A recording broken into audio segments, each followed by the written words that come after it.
August 7th, 2013, the beginning of my 7th grade year. Going into my 7th grade year with the same shoes and clothes as last year kind of ruined the first week of school.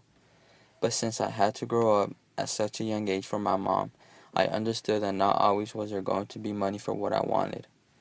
Throughout my 7th grade year, my mom really started struggling financially, but she would always try to hide it.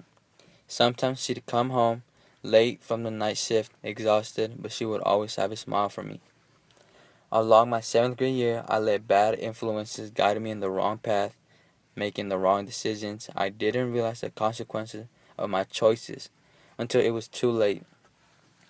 Seeing my mother cry over my choices that I had control of really was an eye-opening moment.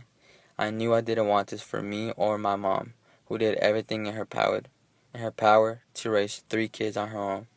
8th grade year, I changed my perspective on everything and started seeing things differently.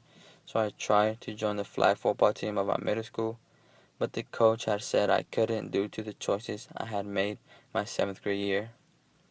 At that moment, I promised to myself that I would play high school football to stay on the right path and away from all the bad influences. Freshman year comes and high school football is going well. Preseason starts and our first game was against Bishop Alemany, and we come out with the victory.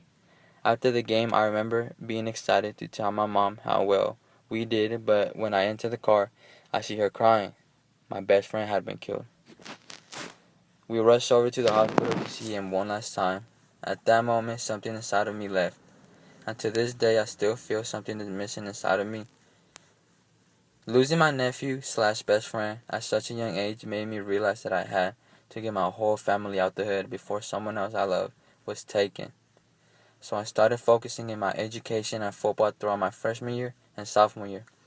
And then my junior year came along and I made the decision to transfer to a better high school with potential to win state. So I transferred to Roosevelt.